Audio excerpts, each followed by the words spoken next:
The night it all started, I was on a routine patrol. My name's Ryan Harper, Officer Ryan Harper of the Ridgewood Police Department. Nothing special about me. Just a guy trying to make it home to his dog and a cold beer at the end of each shift. That night, though, that night changed everything. It was close to midnight, and the roads were almost deserted. The only sound was the occasional hum of a passing car or the static from my radio. I was parked near an old gas station on Route 16, a spot notorious for speeding drivers and DUI arrests. I'd pulled a few shifts here before, but something about the air that night, it felt wrong. Heavy. A call came through the radio. Dispatch said they'd gotten a report of a suspicious vehicle.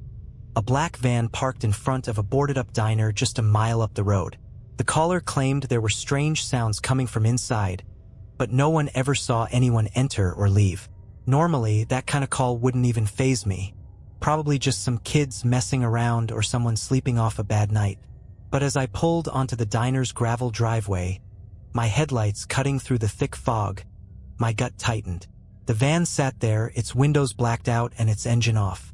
It was an older model, maybe late 80s or early 90s, with plates that didn't match the state. What struck me first was how clean it was. Pristine, like it had been polished just hours before. That might not sound odd, but trust me, cars that sit out here get coated in dust real quick. I radioed in my location and stepped out of my cruiser, flashlight in hand. The diner loomed in the background, its neon sign half shattered and buzzing faintly, spelling out DIR in flickering red light. As I approached the van, the air felt thicker. My flashlight beam danced across the vehicle, catching a glimpse of something smeared on the rear bumper. It was red, too red to be rust. "Ridgewood PD," I called out, knocking on the driver's side window. No response. I knocked again, harder this time. "Anybody in there?" Nothing. I tried the door handle, it was locked. That's when I noticed it. A faint, rhythmic tapping sound coming from inside the van. It wasn't loud, but it was there. Tap, tap, tap. Goosebumps prickled my arms. I circled around to the back, my boots crunching against the gravel. The tapping grew louder as I neared the rear doors, and for a moment, I considered calling for backup. But before I could reach for my radio, the tapping stopped. Dead silence. My hand hovered over the latch. "If someone's in there, I need you to step out. Now." Still nothing. I took a deep breath and yanked the door open. The van was empty. At least that's what I thought at first. The interior was stripped bare, just metal walls and a dirty floor. But then my flashlight beam landed on something that made my stomach lurch. A single bloody handprint smeared across the inside of the door, and beneath it, Polaroid photo. I picked it up carefully, the image still developing. At first, all I could make out was a blurry shape, but as the picture became clearer, my blood ran cold. It was a photograph of me, standing right there at that exact moment with my flashlight aimed at the van. But there was someone else in the photo too. A tall, shadowy figure standing just behind me. I whipped around, my flashlight cutting through the darkness behind me. Nothing. Just the empty gravel lot and the boarded-up diner. My heart pounded so hard I swore it echoed in my ears. The photo in my hand was still warm, the chemical smell sharp as I held it up to the beam of my flashlight. There was no denying what I saw. That shadowy figure. It was tall, unnaturally tall, with long, thin limbs that almost didn't seem human. It had no face, just a void where one should have been. And it was standing close. Too close. I radioed in to dispatch, trying to keep my voice steady. "This is Officer Harper. I'm at the old diner on Route 16. Found a suspicious vehicle. Requesting backup." Static. I tried again. "Dispatch, do you copy?" Nothing. The air around me felt wrong, like the sound had been sucked out of the world. Even the usual hum of crickets and distant highway noise was gone. I didn't like it. Not one bit. I climbed back into my cruiser, locked the doors, and reached for the shotgun mounted on the dash. It wasn't protocol, but screw protocol. My gut was screaming at me that something was very, very wrong. The van's rear doors were still open, swinging gently in the breeze. But there was no breeze. I couldn't explain it. And then it started. That same tapping sound from before. Only now it was coming from the roof of my cruiser. I froze. Every instinct told me not to look, but I had to. Slowly, I craned my neck, glancing up through the windshield. Something was up there. A shadow. It stretched across the roof of the car, moving, shifting. Then came a new sound, like nails scraping against metal. Long, deliberate scratches. I gripped the shotgun, my palms slick with sweat. "Get off the car," I shouted, my voice cracking. I threw open the door and stepped out, aiming the weapon at the roof. Empty. Nothing was there. My breath came in short, panicked bursts as I scanned the lot. The van, the diner, the tree line in the distance, everything was still. Too still. But I wasn't alone. I could feel it, that creeping sensation of being watched. And then I saw it. At the edge of the lot, just beyond the glow of my cruiser's headlights, the figure stood. Tall and impossibly thin, its limbs unnaturally elongated. Didn't move, didn't sway. Just stood there, staring, or at least I thought it was staring. "Ridgewood PD," I shouted, leveling the shotgun at it. "Show me your hands. Now." No response. The thing tilted its head, like it was curious. Then it started walking, no, gliding, toward me. Its movements were wrong, jerky but fluid, like a puppet on invisible strings. I fired a warning shot into the air. The blast echoed across the lot, but the figure didn't flinch. Kept coming faster now. I backed up, stumbling over my own feet as I tried to get back to the cruiser. My mind raced. What was this thing? Person?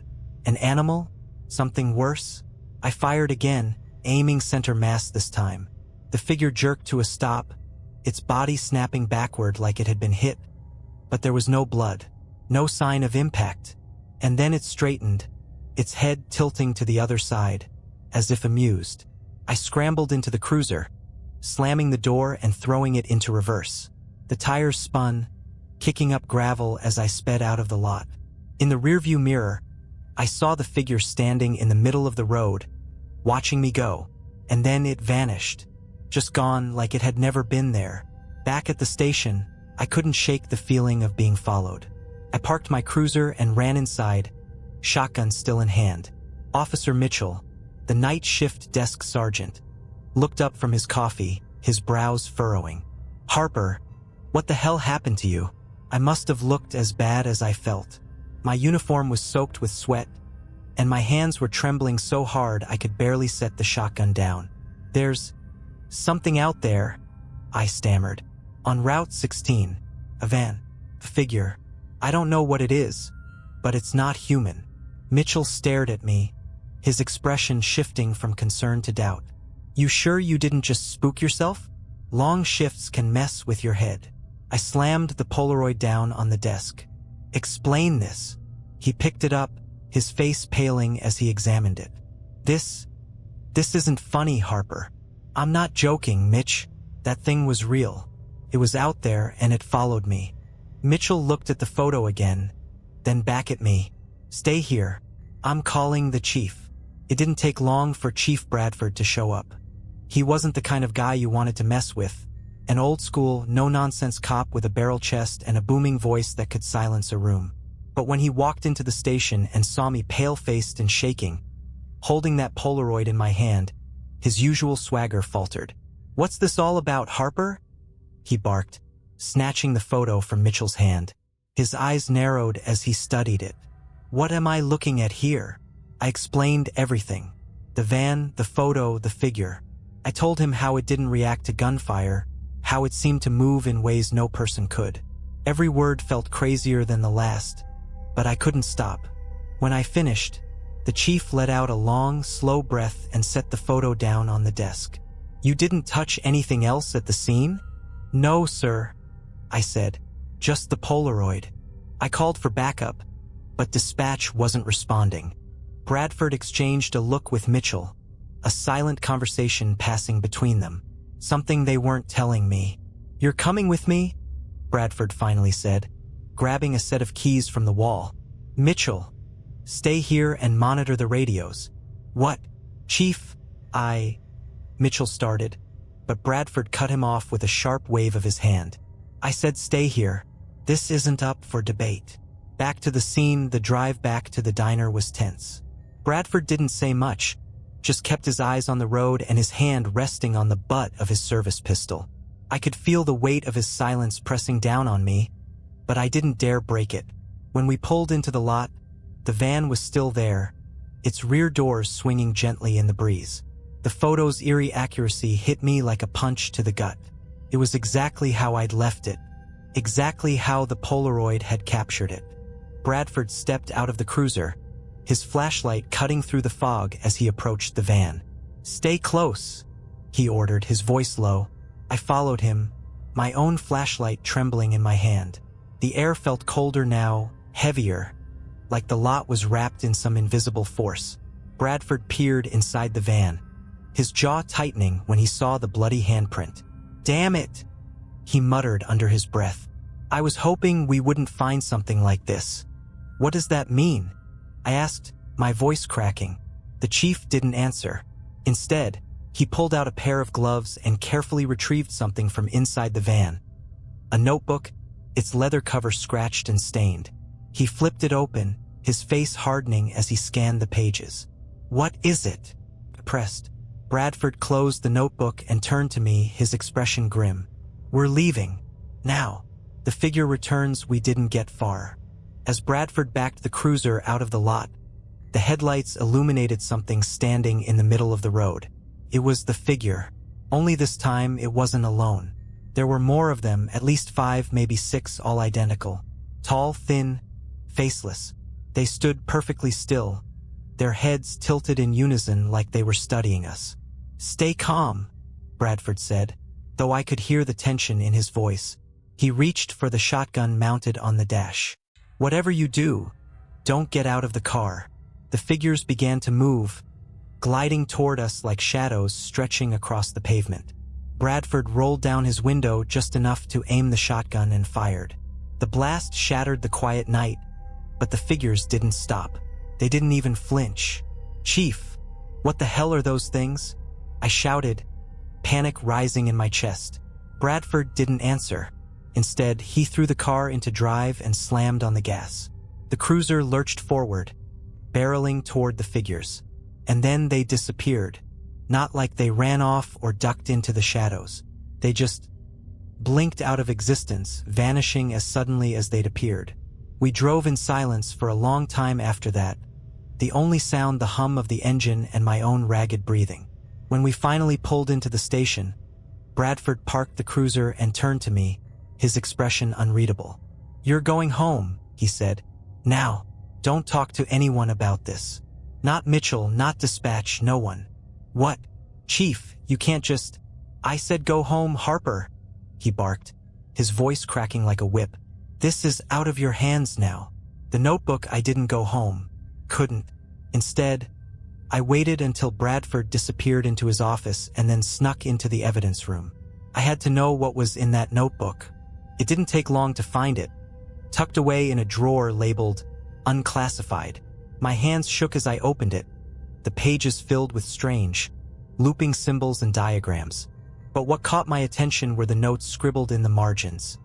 Names, dates, and locations. One of the names stopped me cold. It was mine.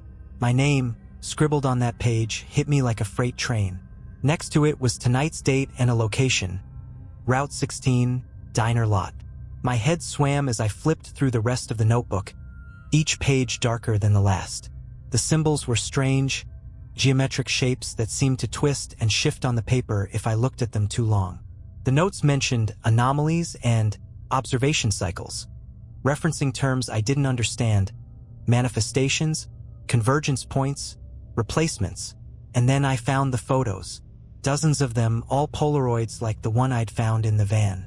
Each one showed people, officers, civilians, even kids. Some were standing, some walking, some staring blankly into the camera. But there was something wrong with all of them. Their eyes. Black pits where eyes should have been, and faint, shadowy shapes behind them. Like something was lurking just beneath the surface. I stuffed the notebook into my jacket and bolted for the door. I didn't know what was happening, but I knew one thing. I wasn't safe here. A race against time as I stepped outside. My phone buzzed in my pocket. It was a text from an unknown number. Leave now. They know. My blood turned to ice. I scanned the parking lot, half expecting to see the figures from the diner, but it was empty. My cruiser sat where I'd left it, but something about it felt wrong. I couldn't put my finger on it, but the air around it seemed distorted, like heat waves rising off asphalt. I didn't wait to find out. Instead, I jogged to the street and flagged down the first car I saw. A beaten-up pickup truck driven by an older man in a trucker cap. Help? I gasped, waving my badge. I need a ride. The man looked me over but nodded, jerking his thumb toward the passenger seat. I climbed in, my heart pounding as he pulled away from the station. Trouble at the station? He asked, glancing at me sideways. Something like that? I muttered, clutching the notebook tightly. Just drive. He didn't ask any more questions, and I didn't offer any answers. We drove in silence for miles, the city lights fading into the rearview mirror. But the further we got, the heavier the air became, like the weight of whatever was happening was following me. The reveal about 10 miles out of town. The trucker pulled over. This is as far as I go, he said, his voice oddly flat. I nodded, grabbing the notebook and stepping out onto the roadside. The truck drove off, and I was left standing in the dark, the hum of crickets returning to fill the silence. And then I felt it, the same presence from the diner lot, that unnatural heaviness. I spun around, and there they were, 3 of the figures standing in the shadows at the edge of the road, their heads tilted in unison, watching me. What do you want? I shouted, my voice cracking. They didn't answer. They just stepped forward, their movements as jerky and unnatural as before. I backed away, clutching the notebook like a shield. Stay back, I warned. But I didn't know what I'd do. There was no gun, no weapon that could stop them. They weren't something you could fight. They were something else entirely. And then they stopped. One of the figures raised a long, spindly arm and pointed to the notebook. I hesitated, my mind racing. Did they want it? Was it the key to whatever was happening? Slowly, I held it out. The lead figure stepped closer, its head tilting further as it reached out with a shadowy hand. But as its fingers brushed the notebook, a sudden jolt of energy surged through me, like an electric shock. The figures recoiled, their forms flickering like static on a TV screen. The notebook began to glow, the symbols on its cover burning bright. I dropped it, and the moment it hit the ground, the figures let out an ear-piercing shriek. Their bodies twisted and distorted before collapsing into shadows that melted into the asphalt. And just like that, they were gone. Aftermath, I stood there for what felt like hours, staring at the smoldering remains of the notebook. When I finally worked up the nerve to pick it up, the pages were blank. Every symbol, every name, gone. I didn't go back to the station. I didn't go home. I drove straight out of town, stopping only for gas and coffee. I didn't care where I ended up, as long as it was far from Ridgewood. But the notebook stayed with me. And sometimes, late at night, I think about those names, especially mine. The photo, the figures, the notebook. I can't explain any of it. But I know one thing for sure, whatever they weren't done with me. Not yet.